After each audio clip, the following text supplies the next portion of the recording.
কাকিমার কিচেন আজকে আমি চলে এসেছি। দেখো বানাবো মাছের ঝোল। তার মাছের ঝোল বানাবো ঢ্যাঁড়স দিয়ে, ডাঁটা দিয়ে আর আলু দিয়ে। তার জন্য ঢ্যাঁড়স, আলু, ডাঁটা কেটে নিয়েছি, আর এখানে টমেটো আর পেঁয়াজ আর লঙ্কা নিয়ে নিয়েছি। আর এখানে মাছগুলো ভালোভাবে হলুদ মাখিয়ে নিয়েছি। এখন কড়াইয়ে তেল দিয়েছি, একটা একটা করে মাছগুলো আমি ভেজে নেব।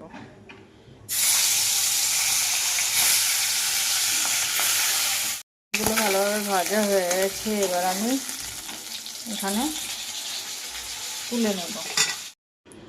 এবার দেখো কড়াইয়ে আমি তেল দিয়ে দিয়েছি। এবার দেবো 5 ফোড়ন, তেজপাতা আর একটা গোটা লঙ্কা।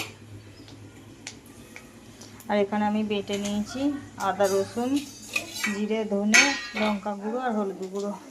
এবার আমি কেটে রাখা সবজিগুলো দিয়ে দেবো, ভালোভাবে ভেজে নিলাম।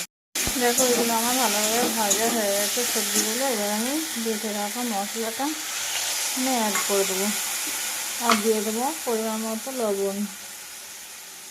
এবার আমি ভালো করে এটা কষিয়ে নেব, দিয়ে জল দিয়ে দেবো।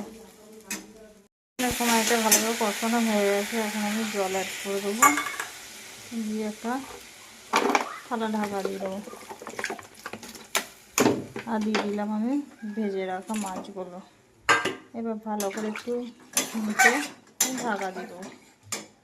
তো আমার ঢ্যাঁড়স আর আলু মাছের ঝোল পুরো রেডি হয়ে গেছে। এবার আমি নামিয়ে নেব।